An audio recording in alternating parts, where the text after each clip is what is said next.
그러니까 바울의 관심사는 자기 자신에게 가 있지 않고 자신의 삶에 있지 않고 하나님에 있는 거죠. 성도들의 삶과 또 하나님의 나라에 있기 때문에. 그렇다면 그거는 음, 바울이 보여주는 이 어떤 인내를 통하여 얻게 되는 이 뭔가 보상이라고 말하기는 좀 그렇고, 인내를 통해서 얻게 되는 그 결과물은 지금 우리가 기대하는, 나 여기서 이만큼 고생했으니까 이제 고생 끝내고 뭔가 이제 번듯한 걸 주십시오라고 하는 것하고는 너무 다르지 않은가요? 그러니까 보면 제가 예수님을 믿고 한 30년 지금 됐는데요. 근데 지금 보면 제가 예수님을 알고 30년까지는 이런 생각을 사실 거의 못 해봤어요. 근데 요즘 들어서 이제 이런 생각이 좀 드는 건데, 그러면 그때는 내가 무슨 생각으로 그렇게 열심을 냈을까 생각을 해보면 그냥 은혜였던 것 같아요. 은혜에 대한 감사.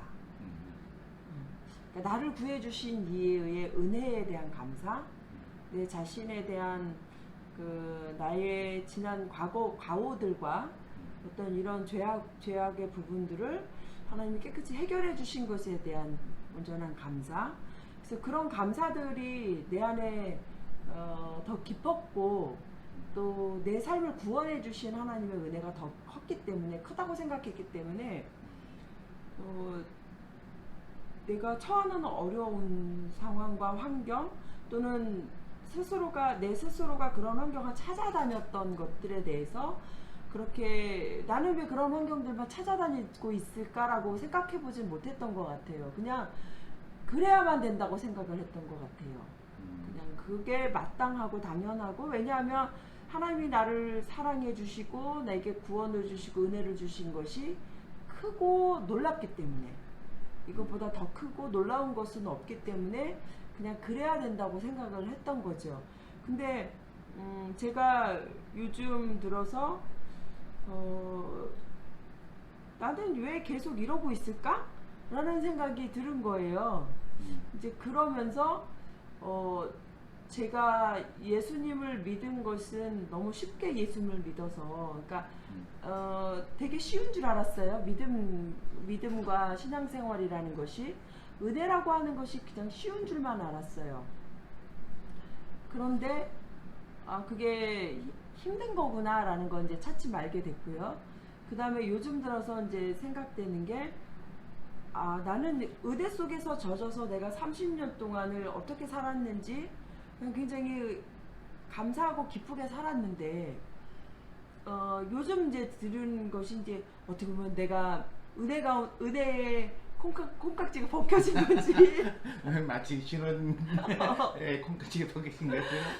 아니면 내가 너무 이제 은혜에 내가 하나님을 생각하는 게 그만큼 줄어든 건지, 그건 정확히 잘 모르겠지만 문득 그런 생각이 든 거예요. 이렇게 은혜 속에서 산다라는 게 그게 쉬운 일은 아닌 거였구나 라는 것과, 그리고 사람들이 복음을 접했을 때에 이 복음을 듣는 것이, 복음을 믿고 그 예수님의 삶들을 선택하는 것이 참 어려운 일이구나. 굉장한 결단과 굉장한 헌신과 굉장한 깊은 고민 속에서 선택되어지는 거구나 라는 것을 이제야 아는 거죠. 뭐 선택한다고 쉽게 가는 것도 아니죠. 그죠. 사실은 그렇죠. 본인이 선택했어도 힘들게 가야 되는 거고, 또 그렇지 않은 주변에서 이렇게 뭐 밀어주는 경우 있죠. 뭐 내가 너를 위해서 뭐 태어나기도 전부터 기도했다는 등 뭐 이렇게 얘기하시는 분들, 또는 주변에서 목사님들이나 지인들이 너는 이 길을 가야 돼 이러고 내가 널 기도해주고 도와주겠다고 하시는 분들, 뭐 그런 분들 중에도 잘 가시는 분이 계시고 또 어렵게 힘든 길을 가시는 분도 계신다. 그러니까 이게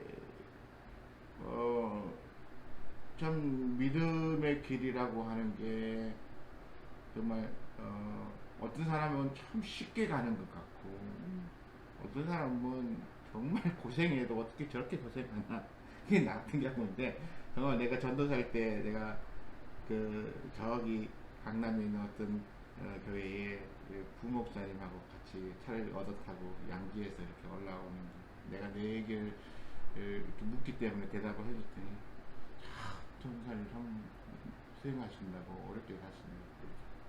근데 나는 조금 힘든다고 생각했지만 내가 그런 정도의 말을 들어야 될 만큼 고생스럽게 살고 있구나라고 생각은 안 했는데 그 부목사님이 그렇게 얘기해 주니까 아 내가 진짜 이렇게 고생하고 살고 있구나 이게 느껴지는 거야.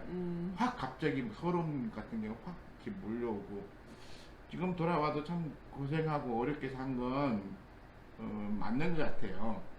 왜냐하면 이 전도사들 이렇게 신학대하고 다니면서 저희 교회에서도 또 등록금 받고 아니면 적어도 집에서 그 정도 지원해주고 이런 사람들이 굉장히 많고 그리고 우리 다닐 때만 해도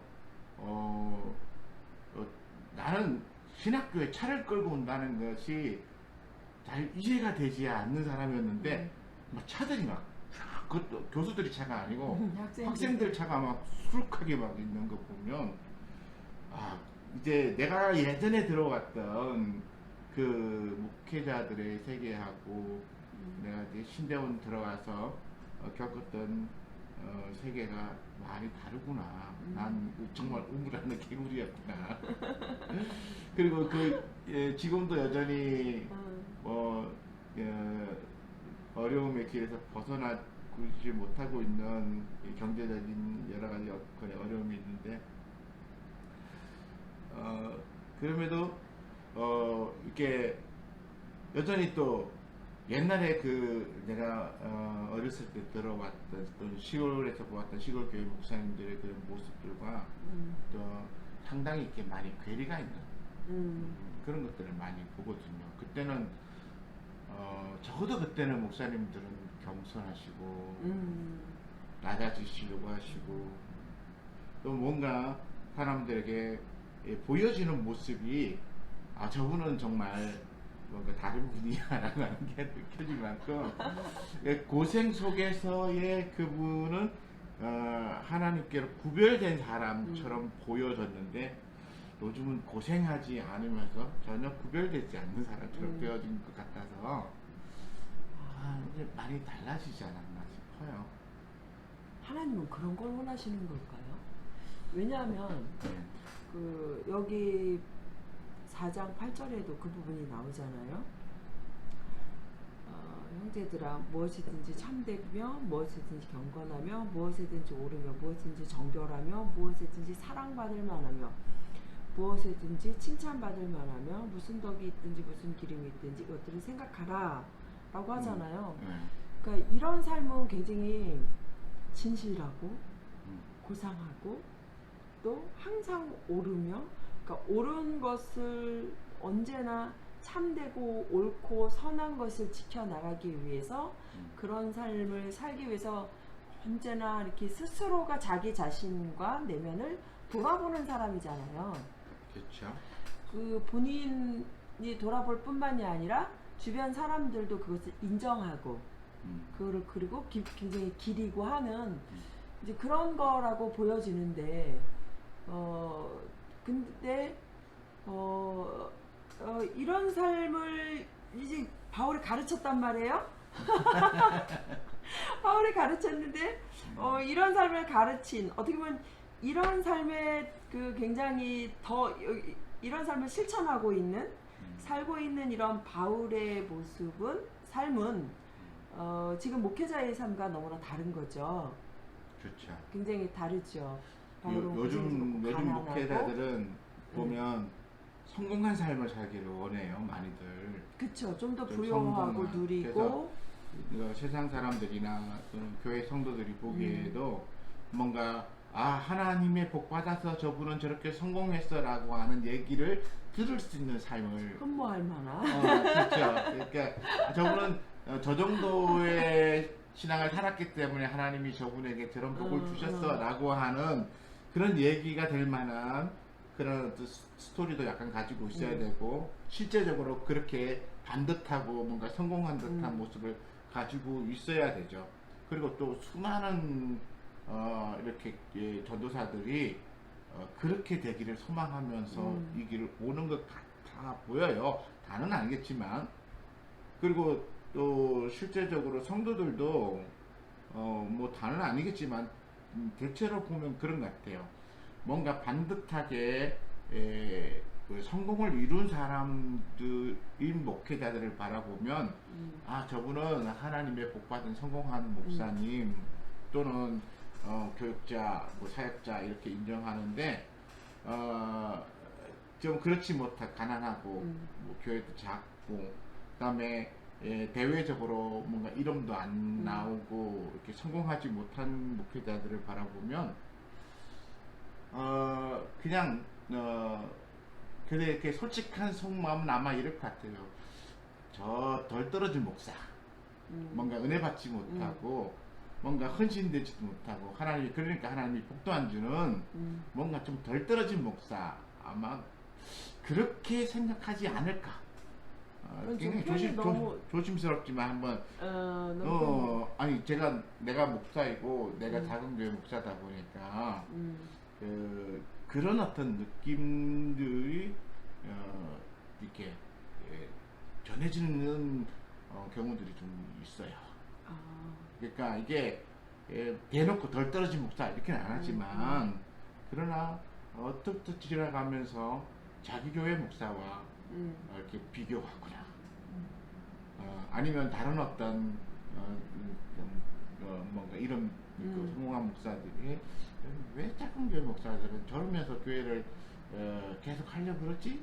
뭐 이런 어떤 그래, 느낌 그럼 같은 것도 생각해보면 그런 것 같아. 그러니까 작은 교회를 한다 그러면 뭔가 방법도 좀 세련되지 못하고 하는 방법이나 그 다음에 사람들을 불러 모을 만한 매력도 없고 그리고 또 어떤 대형교회나 유명 목사님보다 아무래도 학력 면에서 유학이나 뭐 이런 것들에서 좀 떨어지는 것 같고 그렇다고 생각을 해보면 그런 좀 지나친 표현이긴 하지만 아니 아마 어쩌면 그 솔직한 표현일지도 몰라요. 너무 우리가 자괴감을 가질 필요는 없지만 그러나 우리가 직면하고 있는 문제에 대해서는 좀 솔직하게 한번 짚고 그쵸. 그리고 가야 우리가 우리의 근본적인 문제를 파악할 수 있지.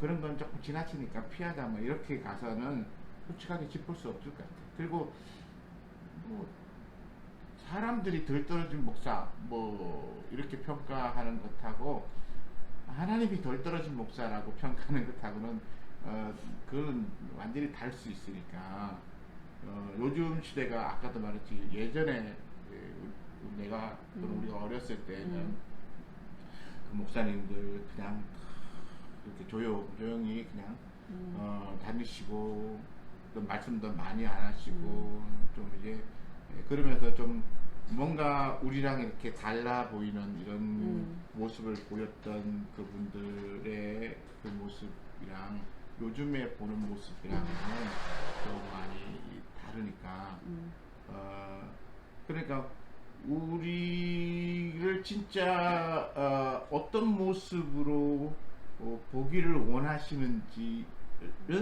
하나님의 관점에서 봐야 되지 않을까.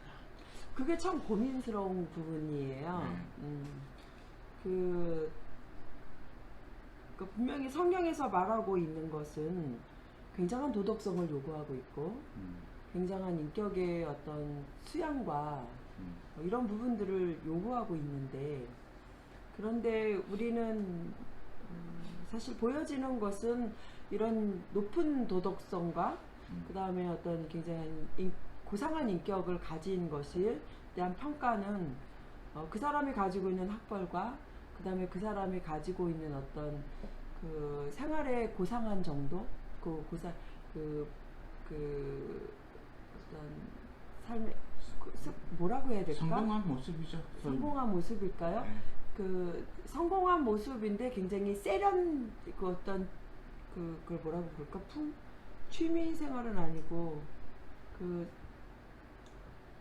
아유 모르겠다. 하여튼 성공한 사람들이 이 꾸밀 수 있는 이런 치장들 그런 것들이 그러니까 그런 것들로 평가를 하게 되는 것 같아요. 근데 성경은 어떤 외모로서 풍겨지는 것이 아니라 그 사람의 내면으로부터 나오는 것에 대한 것을 이야기하고 있고, 그래서 우리 주님은 이런 부분들은 어떤 외형적인 것을 치장함으로써 갖춰줄 수 있는 게 아니기 때문에, 그래서 하나님이 선택한 사람들에 대해서 또는 하나님을 따르고자 하는 사람들에 대해서는 이런 높은 것들을 굉장히 따르기 어떻게 보면 힘든 부분이잖아요. 그러니까 그런 것들을 요구하고 계신 게 아닌가. 근데 이런 것들은 그냥 어떤 물질적인 것으로는 얻어질 수 없는 것이어서, 그래서 하나님을 따르는 사람들에게 때로는 적절한 고난도 같이 겸해서 받는 건가 하는 이런 생각을 좀 해봤고요.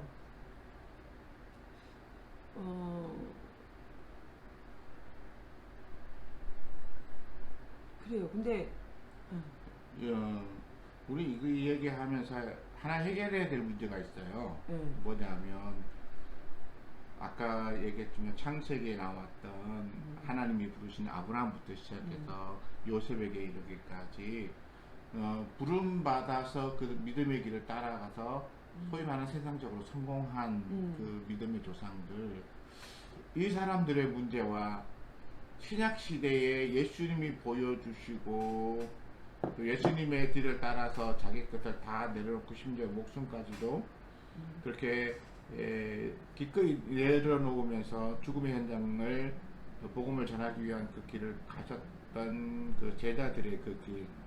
그러니까 우리 시대에는 이 두 가지가 동시에 우리에게 주어지고 있고, 그리고 우리 구약도 하나님 주신 말씀을 읽고 신약도 하나님 주신 말씀을 읽다 보니까 자꾸 인간적인 관점은 신약에 예수님처럼 경건하게 살아야지 하지만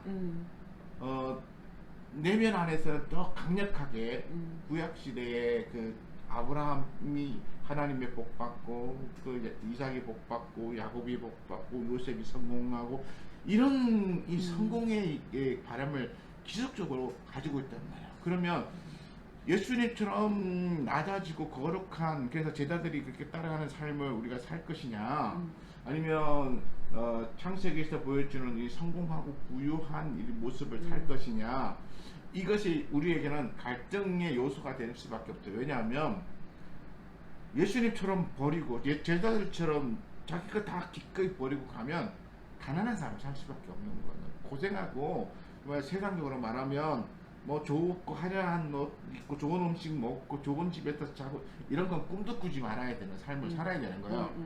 그런데 우리는 막상 또 살아가면서 뭐냐면 물질적인 것도 체험을 받고 또 그러다 보니까 아브라함이나 이삭이나 야곱이나 요셉처럼 뭔가 성공하고 뭔가 이렇게 갖추어진 삶을 살기를 원하고 이 이중적인 어떤 이 상황 속에서 우리는 겉으로는 좀 경건을 그러나 속에서 내면 안에서 이제 올라오는 이 부유하고 넉넉하고 또 평안함을 누리려고 하는 이것이 지금 충돌하고 있거든요.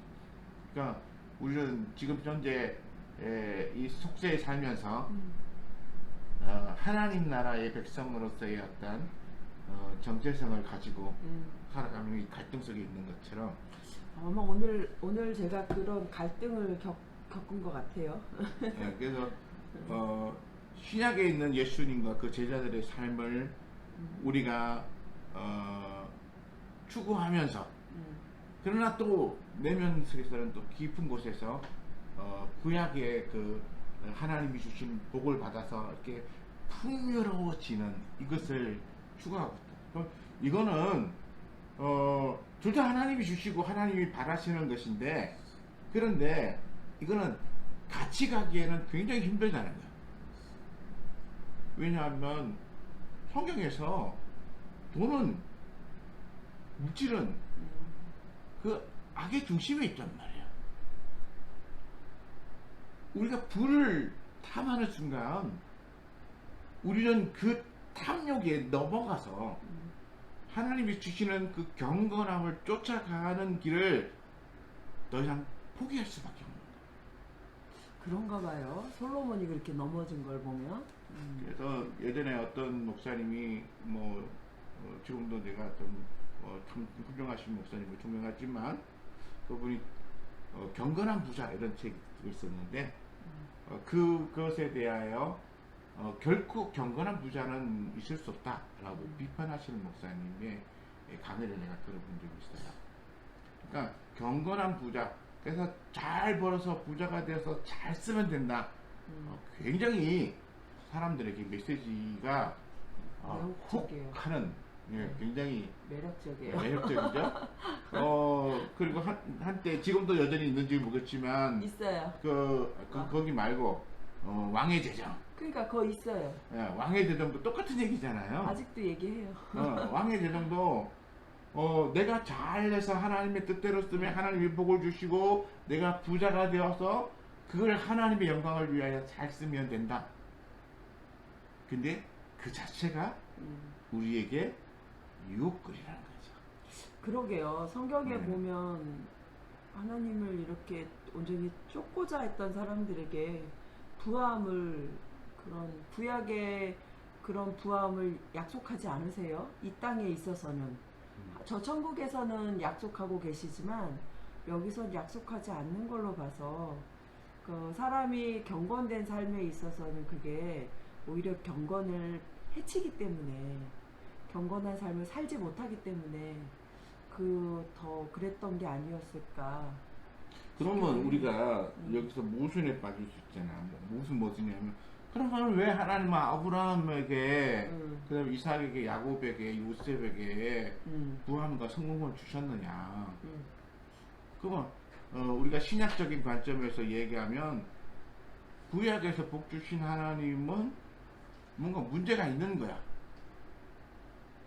그러니까 그 문제가 신약과 이렇게 충돌하는 문제를 하나님께서 그냥 충돌하게 그냥 두시진 않았을 거라는 얘기지.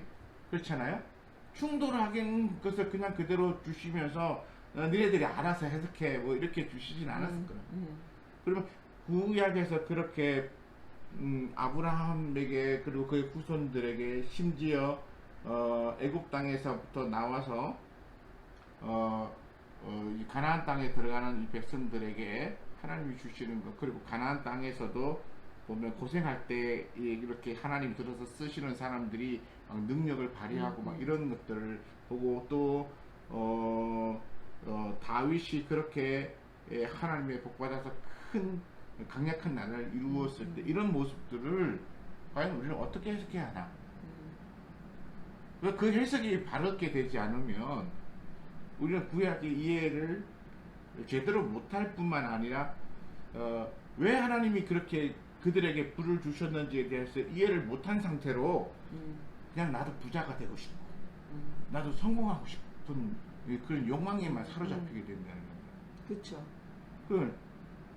우리가 지금 해결해야 될 문제는 왜 신약에는 이렇게 낮아지고 이렇게 철저히 낮아지고 버리고 희생하고의 삶을 강조하는 이런 메시지를 하나님께서 그 아들 예수를 통해서 우리에게 던지시고 그렇게 하기 전에는 이렇게 굉장히 뭔가 하나님의 말씀에 순종하면 복 주고 부유하게 해가지고 강대하게 만들어주고 막 뭔가 이렇게 잔뜩 쌓아주시는 것.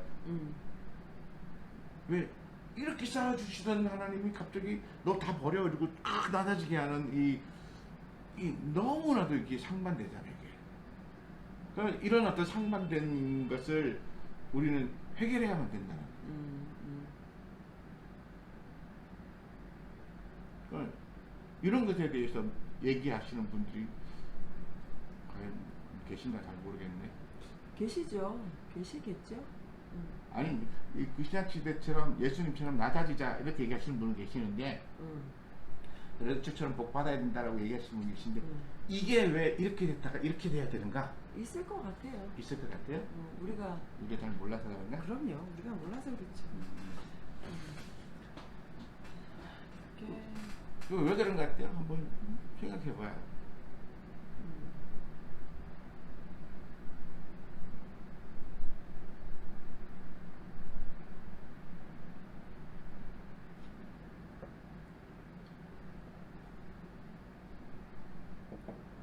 뭐가 잘 되고 있나?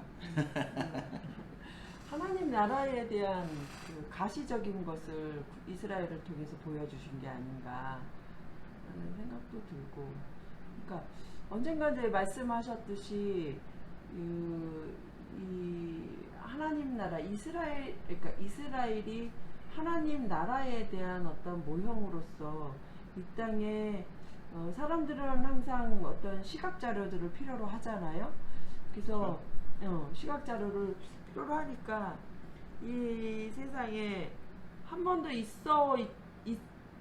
있은 적이 없는 그런 하나님의 있은 적이 없는 나라를 그려보라고 한다면 그건 참 어려운 일일 것 같아요. 근데 아브라함을 통해서 하나님이 다스리는 하나님의 온전한 통치가 있었던 나라가 있었고, 그리고 나서 근데 이렇게로는 하나님의 나라가 온전하게 이 땅에 머물 수가 없다는 것을 또 하나님도 아시고, 인간이 이것을 유지할 수 없다는 것도 아시고, 구약의 사울 또는 다윗을 통하여 세운 그 이스라엘 나라는 천국에 대한 어떤 모형의 하나의 형태죠. 그리고 그 앞에 사실은 그 사사들이 통치하던 시대도 사실은 그 모형의 하나의 형태예요. 근데 요 사사의 시대가 실패를 한 거죠. 그래서 넘어간 게 이제 왕국으로 넘어갔는데 왕국도 실패한 거예요. 네, 실패했고, 네. 이제 그리고 나서 예수님 오셔서 이제 그 모든 사람들의 마음 속에 계시는 이제 주님의 성전, 하나님의 성전이 모든 사람들에게 있고, 그래서 어떻게 보면 그러니까 모든 사람들이 다 하나님의 성전, 예수님을 믿는 사람이 성전이라면 그 사람을 통해서 이 땅 가운데 주기도문에도 나오는 것처럼 주의 나라가 임하기를 원하는 이런 것들이 그 사람을 예수님 믿는 한 사람을 통해서 그 주의 나라가 확장되어지기를 원하시는 것이 하나님의 뜻이 아닐까.